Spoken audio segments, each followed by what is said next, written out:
Hello दोस्तों, आज की वीडियो में हम बात करने वाले हैं बहुत ही ज़्यादा यूज़ होने वाली एंटी एलर्जी मेडिसिन के बारे में। जी हाँ दोस्तों, हम बात कर रहे हैं मॉन्टर एलसी टैबलेट के बारे में। अगर आपको बार-बार छींक आना, नाक बहना, रात में एलर्जिक खाँसी या सीज़न चेंज होने में एलर्जी बढ़ जाती है, जैसी प्रॉब्लम अगर आपको होती है तो ये वीडियो आपके लिए बहुत ही इम्पोर्टेंट हो सकती है। तो दोस्तों वीडियो में एंड तक बने रहें, इससे आपको अच्छी नॉलेज मिलेगी और जो लोग हमारे चैनल पर नए हैं प्लीज़ चैनल को सब्सक्राइब कर लें और ऐसी मेडिकल वीडियो पाने के लिए नोटिफिकेशन को ऑन कर लें, वीडियो को लाइक करें, शेयर करें और कमेंट करें। तो दोस्तों मोंटेर एलसी क्या होता है, कैसे काम करता है, क्या सही डोज़ होती है इनकी, किस कंडीशन में लेना चाहिए और किस कंडीशन में नहीं लेना चाहिए और उसको लेने के बाद क्या-क्या साइड इफ़ेक्ट देखने को मिल सकते हैं, सब कुछ हम सिंपल लैंग्वेज में एक्सप्लेन करेंगे। तो दोस्तों वीडियो में अंत तक ज़रूर बने रहें। चलिए दोस्तों टॉपिक को शुरू करते हैं। पहले हम बात कर लेते हैं मोंटेर एलसी की कुछ इंट्रोडक्शन के बारे में कि ये होता क्या है। मोंटेर एलसी टैबलेट एक कॉम्बिनेशन एंटी एलर्जिक मेडिसिन है, मतलब कि ये कॉम्बिनेशन मेडिसिन होती है, यानी कि इसके अंदर 2 कंपोनेंट्स पाए जाते हैं, 2 कंटेंट्स पाए जाते हैं, इनको मिला के टैबलेट को तैयार किया जाता है और ये एंटी एलर्जिक मेडिसिन होती है, जो mainly allergy, runny nose, watery eye, sneezing और अस्थमा के सिम्पटम में यूज़ होती है। ये टैबलेट हिस्टामिन और ल्यूकोट्राइन नाम के केमिकल को ब्लॉक करती है, जो हमारे बॉडी में हिस्टामिन और ल्यूकोट्राइन जो केमिकल रिलीज होते हैं उनको ये ब्लॉक करती है, जो एलर्जी के मेन रिस्पॉन्सिबल होते हैं। यानी कि 2 ये केमिकल होते हैं, अगर ये रिलीज होंगे हमारी बॉडी में तो हमें एलर्जिक रिएक्शन देखने को मिलते हैं, तो ये टैबलेट उनको ब्लॉक करती हैं। बात करें इसकी कंपोजिशन की तो इसके अंदर 2 मेन कंपोनेंट्स पाए जाते हैं। पहला जो होता है मोंटेल्यूकार्ड जो कि 10 एमजी का होता है। ये क्या होता है, ये एक तरीके का ल्यूकोट्राइन होते हैं, जो ल्यूकोट्राइन रिसेप्टर ब्लॉक ब्लॉक कर रहे हैं, मतलब ये जो ल्यूकोट्राइन के रिसेप्टर होते हैं उनको ब्लॉक करता है, जो एलर्जी के केमिकल को ब्लॉक करता है। और लियोसिटिजिन होता है वो 5 एमजी पाया जाता है। ये एक तरीके का एंटी हिस्टामिन होता है, जो एलर्जी के सिम्पटम्स जैसे बॉडी में या कहीं पे भी स्किन में इचिंग, स्नीजिंग, रनिंग नोज को कंट्रोल करता है। तो देखा आपने, ये 2 कंपोनेंट से तैयार की जाती है टैबलेट। पहला जो मोंटेल्यूका जो कि 10 एमजी होता है और दूसरा लियोसिटिजिन जो कि 5 एमजी होता है। इसके मैकेनिज्म ऑफ एक्शन की बात करें तो इसके अंदर लियोसिट्रीजिन जो कि हिस्टामिन नाम के केमिकल को ब्लॉक करता है, जैसे इचिंग और स्नीजिंग रुक जाती है। मोंटेल्यूकोस लंग्स और नोज में स्वेलिंग और म्यूकस को कम करता है, ब्रीथिंग इजी होती है। दोनों मिलकर एलर्जी के रूट कॉज पे काम करते हैं। तो देखा आपने, इसके मैकेनिज्म को भी समझ गए हो कि लियोसिट्रीजिन होता है हिस्टामिन नाम के केमिकल को करता है और मोंटेल्यूकोस जो होता है लंग्स और नोज में स्वेलिंग या म्यूकस वगैरह होते हैं उनको कम करता है। और ये एलर्जी के जो रूट्स होते हैं उनको, उनके कॉज़ को सप्रेस करते हैं, उनको कम करते हैं।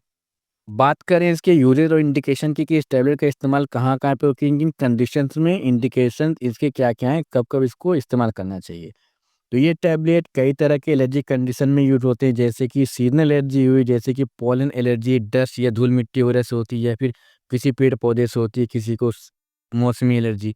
स्नीज़िंग और रनी नोज़ जैसे कि एलर्जिक राइनाइटिस बहुत से लोगों को होता है, उनमें इस टैबलेट का इस्तेमाल करते हैं। वाटरी आइज़ और स्किन इचिंग, किसी को अगर आँख में बार-बार पानी आता है या फिर किसी को बॉडी में कहीं पे इचिंग या रैशेस वगैरह हो गए हैं।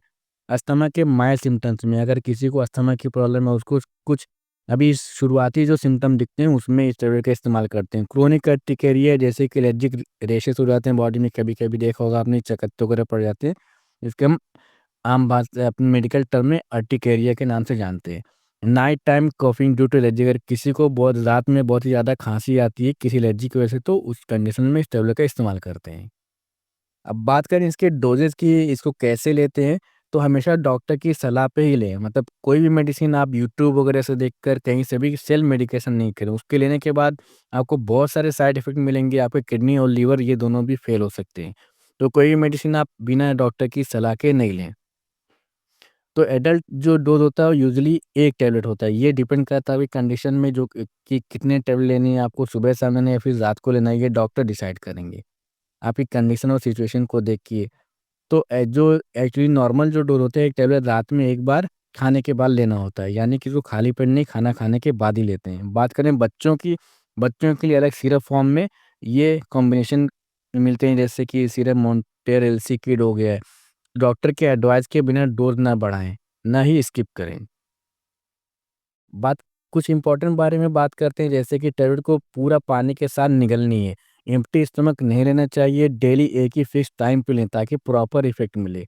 मतलब इसको खाली पेट नहीं लेना चाहिए और पानी के साथ आप नॉर्मल वाटर के साथ लें और एक फिक्स टाइम पे लें ताकि इसका जो इफ़ेक्टिवनेस रहे वो सही से काम करे।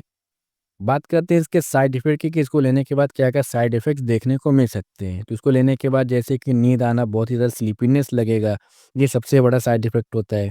लेकिन घबराने की बात नहीं होती, ये इसके साइड इफ़ेक्ट में होता है।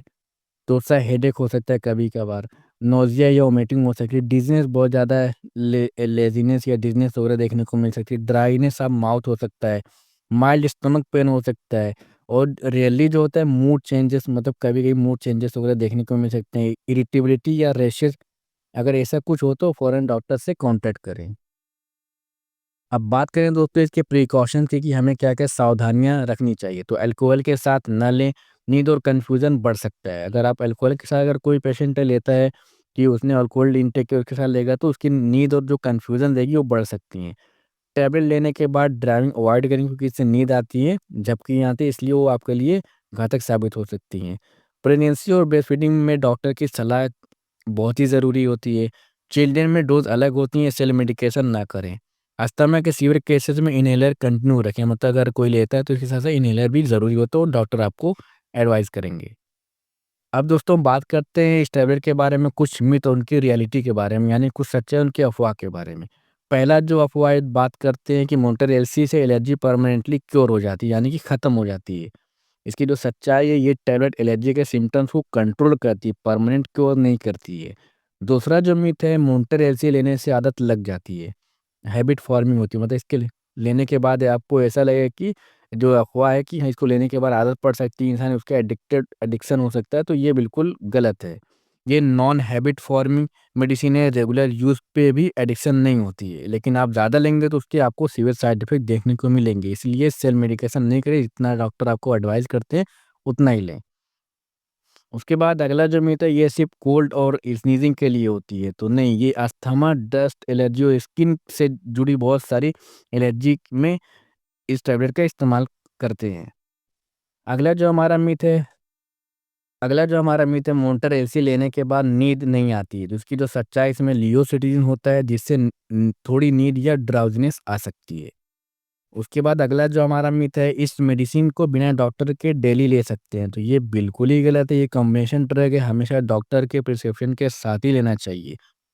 उसके बाद हमारा जो नेक्स्ट मिथ है, मि ये टैबलेट्स सब एज ग्रुप के लिए सेम डोज़ में होती है, तो बिल्कुल भी नहीं। एडल्ट और चिल्ड्रन के लिए अलग-अलग डोज़ और फॉर्म होती हैं, जैसे कि एडल्ट के लिए टैबलेट फॉर्म में होती है और बच्चों के लिए सिरप फॉर्म में होती है। तो बच्चों के लिए सिरप फॉर्म में आता है और जो डोज़ होता है वो डॉक्टर ही डिसाइड करेंगे।